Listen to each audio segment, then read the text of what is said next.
Hey, it's your girl, Tamika Hall. How you doing? Oh my goodness, it's been a while since I've been able to do a podcast. It has just been exploding and just busy here at Tamika Hall Ministries. I had the opportunity to release my newest single, Hallelujah. It was at the end of May. It's available on iTunes, Amazon, Google Play, all those different places. And just been traveling. I mean, I've been in Texas, we've been in Philly and Jersey, and it has just been really, really exciting. So even though I haven't necessarily been releasing new podcasts, I've been thinking about you. I've been preparing them, and we should be able to release more stuff for you.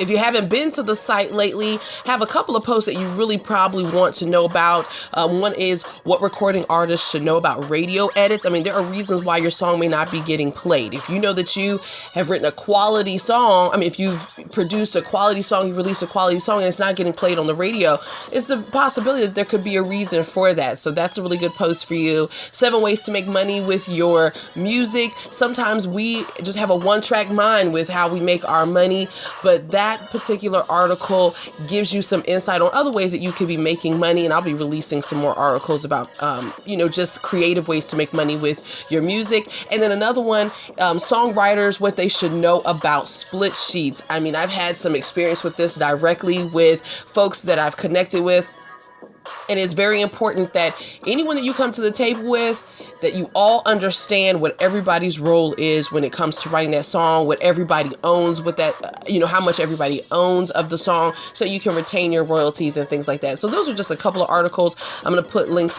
for those right in the show notes. So today we're going to be talking about why you may not be getting sales with your music. Okay, so you might be missing out on sales if you're doing a couple of things like this. I want to give you a quick marketing tip of today. Do you have a Facebook page? It's crazy. I'm finding where a lot of artists don't have a Facebook fan page, not just your own page, but a fan page. I know a lot of people feel like Facebook is dead. It's really not dead. I mean, I'm still connecting with people all over the world from my Facebook fan page, and it works if you work it. If you're producing great content that people want to see, that they can share, it can work for you. So you want to have an actual fan page because it allows you to kind of build a community. So you have your own profile page, but then you need to create a fan page so that you kind of can carve out your own little piece of Facebook for you and your ministry. So that's just the quick marketing tip of the day. So let's just jump right into today. You might be missing out on sales if you don't have this. The first thing, do you have product? Now, I'm going to probably do another podcast about this, but there's some folks that feel like we should not even have CDs. I don't agree with that. I mean, I think that CDs are great. They've been great for me when it comes to ministry. And you got to decide on where you're traveling to. But when it comes to ministry, I find that folks love to walk away with my single on a CD. So do you have product? You could have a CD, you could have a t-shirt, and maybe some other creative things. But if you have product, if you don't have product, then you're missing out on sales from that. Now, I realize this is ministry, but there is a business side to everything.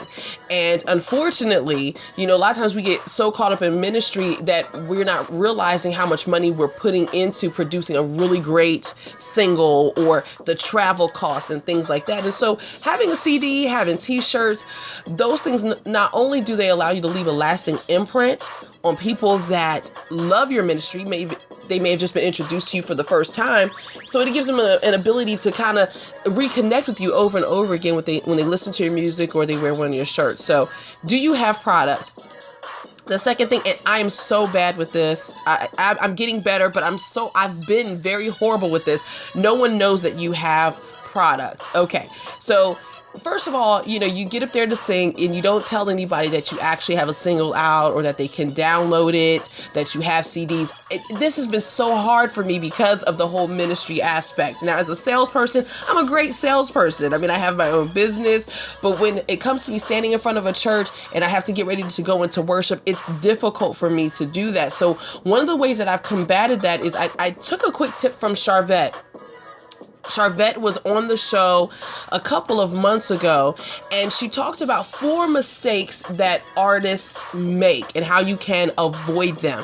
And I'm going to reference that also in the show notes. But one of the things that she talked about is that we don't provide a bio card. So one of the things that I travel with now is a short bio card where it's maybe 3 or 4 sentences on it for whoever the MC is. And on there it says, Tamika has a single here today. You can purchase it after service. You can also download it wherever music is sold, because it is difficult for me to do that. So that was one of the takeaways that I took from her, and it's been working, because when it comes to ministry, I have a hard time telling people about that stuff, depending on the setting.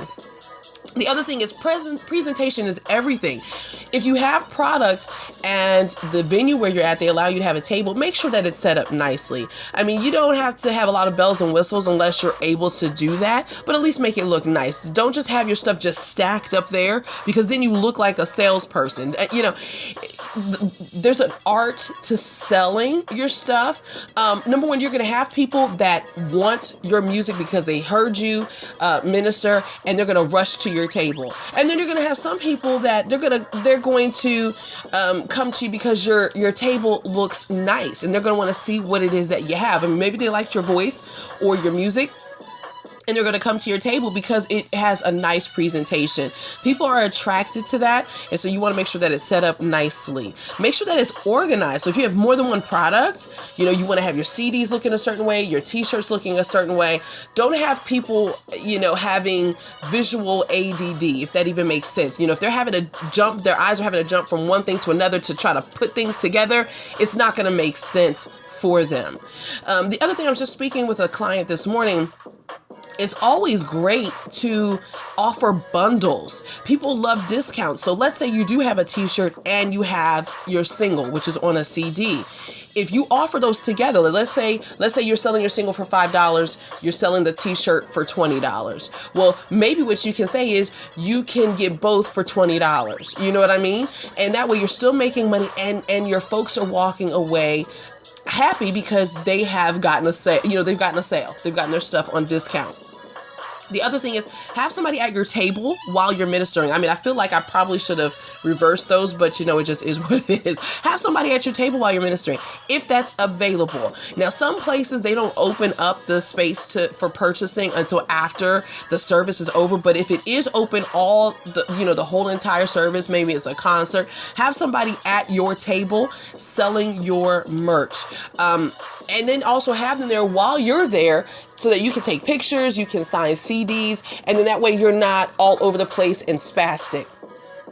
Okay, and then the last thing I really wanted to hit on today, which is why I think a lot of people lose a lot of money, is that you are not accepting credit cards at the point of the sale. Now, yes, you might have a website. Number one, if you have a website, kudos to you. I'm clapping for you. I'm excited for you, because that's always necessary to have a website. But people want to be able to purchase from you directly.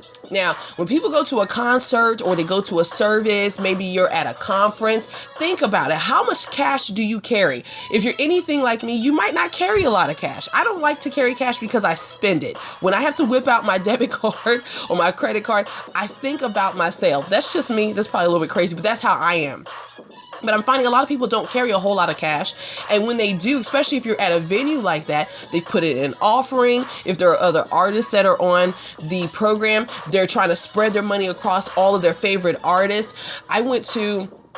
I happened to sing at a concert a couple of months ago, and I think there might have been like 7 or 8 of us out in the same area selling our merchandise. And so I saw people who might have had $20, and they were trying to split it up among all of the different artists because they could not accept credit cards. Now, the way for you to do that is Square. You just go, and I have a link for you right in the show notes. You can click on that. If you go to Square, you can get a free credit card reader. It comes to you. It's a little white square thing that you plug into your smartphone. So you do have to have a smartphone for that. Let's say you lose it, because I've lost mine several times, you can always order another one. They charge you a couple of dollars if you have to order another one. But you can order another one, or you can always input the information right on your phone. Now, here's the thing. If you have the Square reader, or if people purchase from you right online, then they take a fee of 2.75% from the sale. If you lose your Square reader and you can't swipe the card, that's just like a fancy way of saying the card swiper, then you'll have to do it manually on your phone. And at that point, they take 3.5% plus 15 cents. Now, sometimes you don't care. I personally, if I lose that swiper, or I forgot to bring it with me, I don't care. If somebody wants to purchase something from me, I just take the hit. They could go ahead and take the extra percentage off of that, because I want to make sure, number one, that people have my music, and my ministry lives on after they've walked away from me. And two, I want to get the sale. Now, PayPal, they also offer a reader. But I'll tell you why I like Square over PayPal, because I use both of those for different things. But when it comes to this, I love Square because they deposit directly into your checking or your savings account. Whatever account you have set up with them, they will deposit directly into that account. So I like that, because with PayPal, you have to go in, you have to withdraw your money, and then you have to wait 2 or 3 days for that. With Square, you can either invoice somebody if they're online, or again, if you're at the point of sale, then most times it's in your account within 48 hours if you happen to do this on a Friday. I have found that they don't deposit over the weekend. But if it's during the week, I usually have my money showing up in my account within 24 hours. And so, that's just something really, really good there. And the other thing about Square, I just kind of hit on it for a second. You can set up an online shop to sell. So let's say you're waiting on your website to be built, but you want to be able to have a place to send people to purchase a CD, to purchase your t-shirts or what have you. You can go and set up a free little site right through Square, and you can do that right through them. So let's just quickly recap. Number one, do you have products? Okay. Number two, does anybody know that you have products? Because you're not selling if nobody knows about it. So you have to have a good pitch, or you can take the little tip that I gave you about producing a bio sheet. Number three, presentations, everything. Do you have a really great presentation? Do you have somebody at your table while you're ministering, and then also there afterwards? Lastly, do you have a way to accept credit card payments? Okay, you will be losing out on sales if you don't have a way to do that. And you know what? I'm adding this one on here because as I'm thinking about it, this is going to be my number 6 thing is, if you have cash, make sure that you can make change. That has been, it's been the bane of my existence sometimes. Like if I forget and I don't have ones, in case, because people will come to you, they might have a 20. So what I like to do when I'm able is I will go to the bank and I'll have them break down $50. I have them break it down where I might get 21s, I'll get a couple of 5s, maybe a 10. So when people come to me with big bills, because a lot of people travel with big bills, when they do travel with it, I will have change and I can make change for them. Because sometimes if you can't make change, people will walk away and they'll go give their money to somebody else. So I hope that this was a good podcast for you. Let me know. Put a comment. Share this podcast with somebody. And in the meantime, stay inspired, stay motivated, stay blessed. Remember, you were created to make God famous. Your girl, Tamika Hall here. I love you.